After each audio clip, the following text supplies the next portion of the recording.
So Surrey Central is ground zero for the condo market. Today, I'm going to be going through all the statistics, showing you how bad it actually is in Surrey Central right now and why I believe this will likely start to spill over into neighboring areas. So starting off with the prices, which you guys might have saw me briefly go over in my broader market update.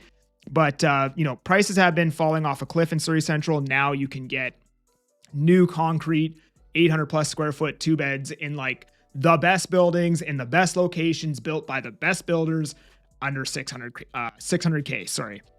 So we're down, it says only $9,000 here. I'm willing to bet it was probably more than that, but that is obviously yet to be seen. I'm willing to bet when we get the April stats, this number is going to be lower once again. We only had 58 sales in the month of March. So this is for all condos in Wally. 58 sales, down 35.6% from last March. And if you look at the amount of listings on the market, there's 692 condos for sale in Surrey Central. So you do the math on that, we're currently at 12 months of supply. And even if sales doubled from here and we got to, 6 months of supply, we would still be in a market that has downward price pressure. Now, on top of this, there is 2 or 3 more towers about to complete. So, roughly 350 units per tower. Let's say safely or conservatively, we assume 10% of those people are going to list those units back on the market. Could very well be more than that, but let's say 10% list right away. You're looking at another 105 units coming to market just from those 3 towers in the next couple months, or those 2 towers in the next couple months. Your sales to actives ratio is currently sitting at 13%. And if we look at price per square foot, wow, I don't even understand this. I don't even understand how this happens.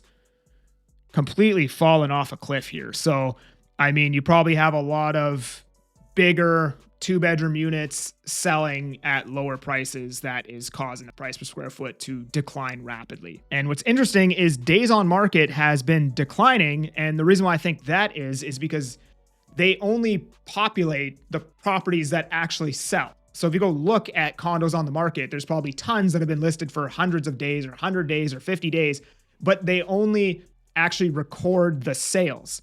So, the bulk of the inventory that's selling is probably priced really, really well. And that's why it's getting a sale basically within 2 weeks. Now, going back and looking at inventory, we're up 58.4% from this time last year.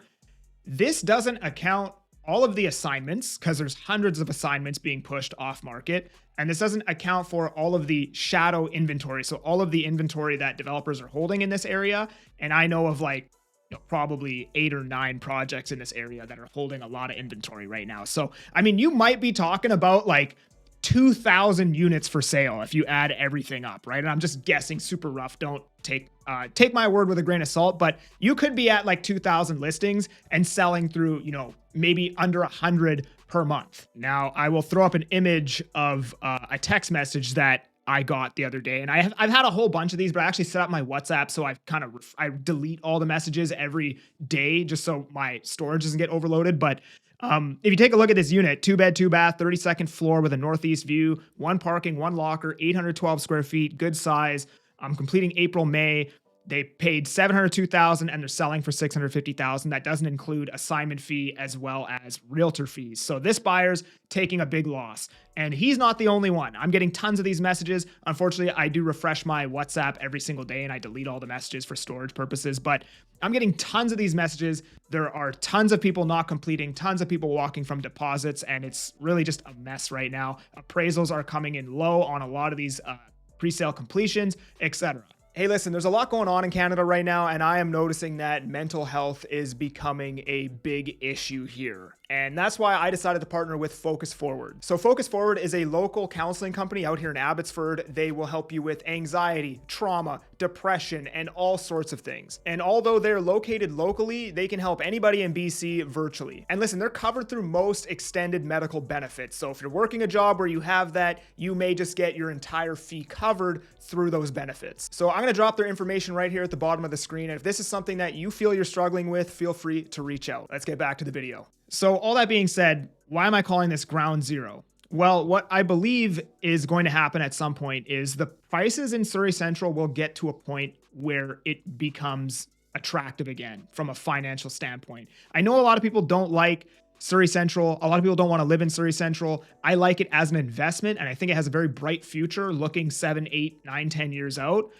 But for now, a lot of people don't want to live there, right? That being said, currently right now, you can buy wood frame product, like apples to apples, like a 2022 unit versus a 2022 concrete unit in Surrey Central. You can buy wood frame, like 3 neighborhoods over, is more expensive than brand new concrete in Surrey Central. And from a value perspective, that doesn't make sense.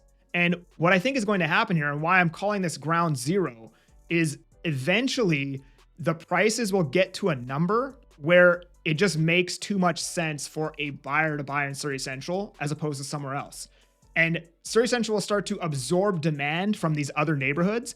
And that will cause inventory to rise in the neighboring neighborhoods. And that will cause downward price action in these other neighborhoods. And it will kind of help to start absorb some of the supply that's coming on in Surrey Central. Because if you're a buyer and you're like, hey, I don't want to live in Surrey Central, I don't like Surrey Central. That being said, when I can pay 50, 60 grand less for a unit that is, a better unit than say this one 3 neighborhoods over, financially, this just makes way more sense to live here. And at least I can be close to the SkyTrain. At least I have some walkable amenities, et cetera, et cetera, et cetera. So I think that Surrey Central now, inventory is rising everywhere, but Surrey Central is definitely the worst of it by far from what I've seen. And I think Surrey Central is also going to cause, this problem to start to bleed out into other neighboring neighborhoods as the prices begin to get cheaper in Surrey Central. And it's probably going to take a couple years for this inventory to start to get eaten up, especially with,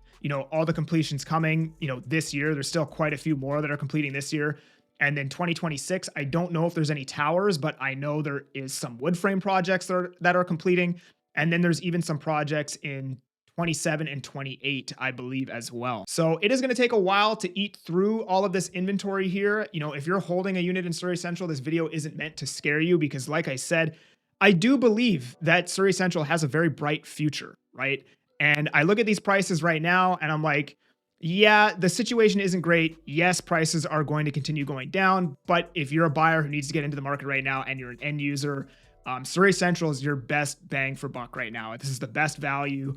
That being said, a lot of people don't want to live here, but I do think that will change in the future as the Surrey Central downtown core gets more amenities. It gets more stuff to do. They're bringing, more cafes down there.